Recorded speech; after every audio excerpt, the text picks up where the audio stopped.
Spring is here, and this is the time of year that many people get puppies. And so I thought I'd do a video about what you should be doing at that first puppy visit. One of the things I recommend is bringing in a stool sample because puppies and parasites go hand in hand.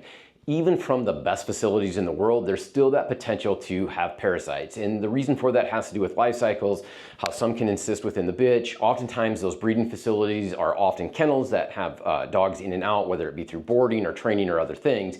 And so there's just more exposure the more dogs that you get. And so even from facilities that do deworm their puppies, once they are out of that environment, I do like to check a fecal sample because there isn't a deworming that's going to get every parasite. And so we want to make sure that if that puppy happens to have some parasites, that we deworm them appropriately. And so there's schedules that you're going to need to follow based on the different parasites. We also worry about some of these parasites and the transmission to children. And so it's, everybody gets a puppy and puppies and kids just go together. It's important that we're not transmitting any of those parasites to our children as well, because there are some of these parasites that can migrate into the eyes, into the brain, and cause some horrific problems. And so we want to make sure that the puppy doesn't have parasites once it leaves the litter. We'll oftentimes start these dogs on heartworm preventative, which is going to act as a deworming. But again, most of those are going to be once a month, or some of the other flea and ticks might be longer. But usually with puppies, we're doing once a month orals. There are some of these parasites that's not going to break the cycle. So we're basically giving that once a month and we're going to miss some of the life cycle. And so that's where that fecal sample is going to be wildly important. The other thing is vaccines. And the reason I mention that is that too often I've had people come in later in a dog's life with the assumption that the breeder had taken care of everything because the comment was made that the puppy was up to date or current.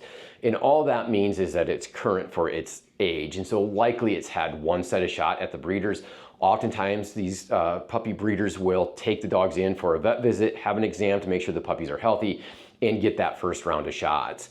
Earlier in my career, we used to think that the vaccine schedule was based on the quantity of vaccines. And so oftentimes it was 3 shots as a puppy, and we thought those dogs were protected.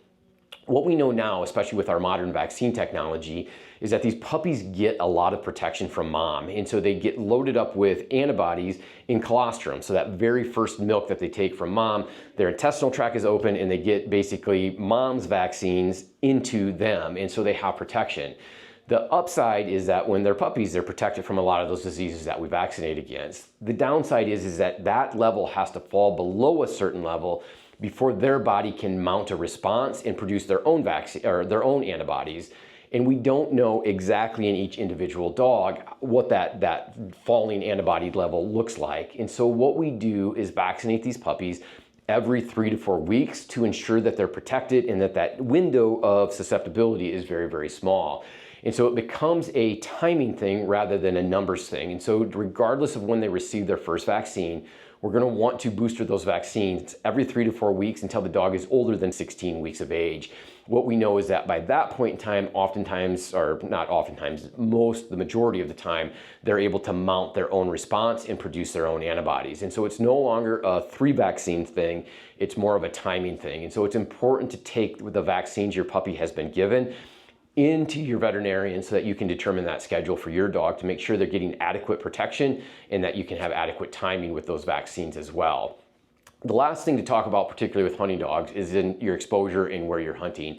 And so here we don't see a lot of the tick-borne diseases yet. I will qualify that. I just did a CE here a couple of weeks ago talking about how the tick populations change, how these diseases can migrate, and how we do have the ticks that can house some of these diseases. And so while we may not have it yet, we could, but if we have a puppy that's going to be hunting in the North Woods a lot, that's going to be a dog that I'll vaccinate for Lyme, where a typical dog in my practice at this point in time, I'm not vaccinating. So it's important to discuss what your exposure is going to be with this dog because it may be different than what's in the practice that you're visiting. And so things like Lyme and lepto are going to be important discussions that you're going to want to have with your veterinarian to make sure that that puppy has the correct protection for the environments that you're going to be in.